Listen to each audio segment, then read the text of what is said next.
Electric bulb की खोज से पूर्व लोग रोशनी के लिए मोमबत्ती और तेल से जलने वाली बत्तियों का इस्तेमाल किया करते थे। ये बत्तियां ज्यादा समय तक उपयोगी नहीं हुआ करती थीं और इनका रख रखाव भी बहुत करना पड़ता था। लेकिन क्या आपको मालूम है, अंधेरे को दूर करने वाले इस महत्वपूर्ण उपकरण यानी कि बल्ब का आविष्कार किसने किया था, कैसे हुआ था? वाह फैक्ट्स पर आज हम आपको बताने जा रहे हैं बल्ब का पूरा इतिहास और आपको बताने जा रहे हैं उन सभी सवालों के जवाब जो आपसे पूछे जा सकते हैं। एडिसन ने सिर्फ बल्ब का ही आविष्कार नहीं किया, बल्कि उन्होंने 1000 से ज्यादा छोटे बड़े उपकरणों की खोज की है। इनमें gramophone, motion picture camera, carbon telecom, carbon telephone transmitter, alkaline storage battery आदि शामिल हैं। दुनिया में वृहत उत्पादन यानी कि मास प्रोडक्शन की शुरुआत करने वाले वे पहले व्यक्ति थे। अमेरिका में उनके नाम पर 1093 यंत्रों के आविष्कार के पेटेंट हैं। तो चलिए जान लेते हैं थॉमस अल्वा एडिसन के कुछ रोचक रहस्यों और उनके आविष्कारों के बारे में। आश्चर्यजनक रूप से एडिसन 4 साल की उम्र तक बोलना नहीं सीख पाए थे तथा उनका सिर औसत आकार से बड़ा और उसके आगे का भाग असामान्य रूप से काफी चौड़ा था। साल 1954 में 7 वर्ष की उम्र में एडिसन ने स्कूल जाना प्रारंभ किया और मात्र 12 हफ्तों में ही स्कूल छोड़ दिया, जिसका मुख्य कारण था उनकी अति सक्रियता और ध्यान का स्थिर न होना, जिससे अध्यापक भी उन्हें संभाल नहीं पाते थे।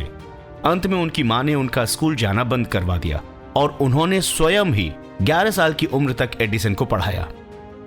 एडिसन विलियम शेक्सपियर के नाटकों को बहुत पसंद किया करते थे और वो एक अभिनेता बनना चाहते थे। हालांकि अपनी बहुत तेज आवाज और दर्शकों के सामने शर्मीले स्वभाव के कारण उन्हें ये विचार बहुत जल्द त्यागना पड़ा। एडिसन दुनिया के एकमात्र ऐसे वैज्ञानिक हैं जिन्होंने लगातार 65 वर्षों तक 1868 से लेकर 1933 यानी कि 1868 से लेकर 1933 हर साल किसी न किसी नए आविष्कार के लिए पेटेंट प्राप्त किया था, यानी हर साल एक नया आविष्कार अपने नाम किया था। थॉमस एल्वा एडिसन ने यह निश्चय किया था कि वो किसी भी ऐसे उपकरण का आविष्कार नहीं करेंगे जिसकी बाजार में मांग ना हो। आज तक उन्होंने जितने भी आविष्कार किए सब मानव जीवन के लिए एक क्रांति लेकर आए। एडिसन का जो पहला आविष्कार था वो यूनिवर्सल स्टॉक प्रिंटर था, जिसे वे अपने अन्य नए आविष्कारों के साथ गोल्ड व स्टॉक टेलीग्राफ कंपनी के मालिक जनरल लेफर्ट्स को बेचने में सफल हुए थे। इससे जुड़ी एक रोचक बात इस प्रकार है। एडिसन को ऐसा लगा कि उनके आविष्कार की कीमत 5000 अमेरिकी डॉलर है और वो उसे $3000 पर बेचने को तैयार हो गए। लेकिन लेफर्ट्स ने आश्चर्य व्यक्त करते हुए कहा कि $40,000 में सौदा कैसा रहेगा। बाद के सालों में उन्होंने बताया कि जनरल लेफर्ट्स का प्रस्ताव सुनकर वो तो एक तरह से बेहोश ही हो गए थे, लेकिन फिर भी उन्होंने अपने आप को किसी तरह संभाला और उस प्रस्ताव को उचित समझकर स्वीकार कर लिया। जीवन के शुरुआती दिनों में एडिसन एक टेलीग्राफ ऑपरेटर का काम किया करते थे। इसी कार्य ने उन्हें आगे चलकर दूरसंचार के क्षेत्र में अनेक नए उपकरणों को बनाने की प्रेरणा दी थी। 13 साल की उम्र में कुछ समय तक समाचार पत्र बेचने के बाद एडिसन ने स्वयं का समाचार पत्र शुरू करने का निर्णय किया और एक न्यूज़पेपर शुरू किया जिसका नाम था ग्रैंड ट्रंक हेराल्ड। ये समाचार पत्र उन्होंने अपने पुराने ग्राहकों को ही बेचा, जिसे उन्होंने बहुत पसंद किया और वे इस छोटे से व्यवसाय में सफल भी रहे। सन 1876 में यानी कि 1876 में उन्होंने कैलिफोर्निया के मेनलो पार्क में अपनी पहली प्रयोगशाला स्थापित की, जो आगे चलकर दुनिया की पहली औद्योगिक अनुसंधान प्रयोगशाला बन गई। मेनलो पार्क में स्थापित प्रयोगशाला में एडिसन ने दुनिया को बदलने वाले इतने आविष्कार किए कि लोग उन्हें मिलान पार्क का जादूगर यानी कि the wizard of Menlo park कहते हैं। एडिसन को विश्व का पहला बिजली का बल्ब बनाने में 1.5 साल का वक्त लग गया था। जब इसे सबसे पहले चलाया गया तो ये 13 घंटे से ज्यादा समय तक जला था।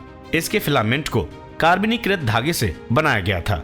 स्क्रीन पर जो आप देख रहे हैं वो है 1879 यानी कि 1879 में बनाया गया एडिसन का पहला बल्ब। आज के बल्ब भी कुछ ऐसे ही दिखाई देते हैं। 31 दिसंबर 1879 को मेनलो पार्क में स्थित प्रयोगशाला के कॉम्प्लेक्स को एडिसन द्वारा बनाए गए बिजली के बल्बों से रोशन किया गया था, जिसे पहली बार देखने के लिए हजारों की संख्या में लोग इकट्ठे हुए थे। दिलचस्प रूप से एल्बर्ट आइंस्टाइन का जन्म भी उसी वर्ष हुआ था। मेनलो पार्क की प्रयोगशाला में थॉमस एल्वा एडिसन का पहला आविष्कार एक टीन की पतली परत से बना फोनोग्राफ था। उन्हें इस आविष्कार को अमेरिकी राष्ट्रपति रदरफोर्ड वर्कर्स हेयर्स के समक्ष प्रदर्शित करने के लिए व्हाइट हाउस की तरफ से आमंत्रित भी किया गया था। एडिसन के बारे में एक मजेदार बात यह है कि उन्होंने तिल चट्टे को मारने का भी उपकरण बनाया था, जिसमें बिजली का प्रयोग करके तिल चट्टों को आसानी से मारा जा सकता था। थॉमस एडिसन दुनिया के पहले व्यक्ति थे जिन्होंने 23 अप्रैल 1896 यानी कि 1896 को पर्दे पर मोशन पिक्चर प्रोजेक्टर की मदद से चलचित्र यानी कि मोशन पिक्चर चलाकर दिखाया था। एडिसन एक बार पत्थरों से अयस्क अलग करने की विधि विकसित कर रहे थे, लेकिन वे इसमें विफल रहे और उन्हें लाखों डॉलर का नुकसान उठाना पड़ा था। वे इसे अपनी जिंदगी की सबसे बड़ी विफलता मानते थे। सन 1870 यानी कि 1870 तक थॉमस एडिसन अमेरिका के अमीर लोगों में गिने जाते थे। उसी वर्ष उन्होंने अपनी ही फैक्ट्री में कार्य करने वाली 16 साल की मैरी से शादी कर ली। इस शादी से उन्हें 2 बच्चे हुए। उन्होंने दोनों बच्चों का नाम अपने पुराने टेलीग्राफ के दिनों के सम्मान में डॉट और डैश रख दिया था। दुर्भाग्यवश उनकी पहली पत्नी की मृत्यु सन 1884 यानी कि 1884 में ही हो गई और उन्होंने दूसरी शादी सन 1886 यानी कि 1886 में मीना मिलर से कर ली।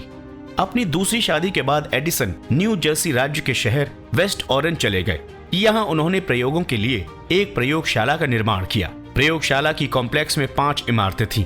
बाद के वर्षों में उन्होंने उत्पादन के लिए कॉम्प्लेक्स के चारों ओर फैक्ट्रियों की स्थापना की।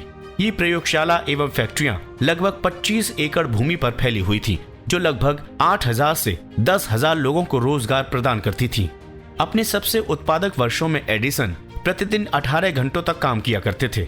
9 दिसंबर 1914 यानी 1914 के एक भयानक अग्निकांड ने एडिसन की ज्यादातर फैक्ट्रियों को बर्बाद कर दिया, लेकिन फिर भी एडिसन इससे घबराए नहीं और एक नए संकल्प के साथ उन्हें पुनः खड़ा करने का निर्णय किया। कुछ ही महीनों में अपनी टीम के साथ मिलकर उन्होंने उन फैक्ट्रियों का पुनर्निर्माण कर दिया था। थॉमस अल्वा एडिसन की जिंदगी में अगर सबसे बड़ा आविष्कार कोई था तो वो बल्ब ही था। हालांकि उनके अन्य आविष्कारों को भी कम कीमती नहीं माना जा सकता। आपको वीडियो कैसा लगा जरूर बताएं कमेंट सेक्शन में। नमस्कार।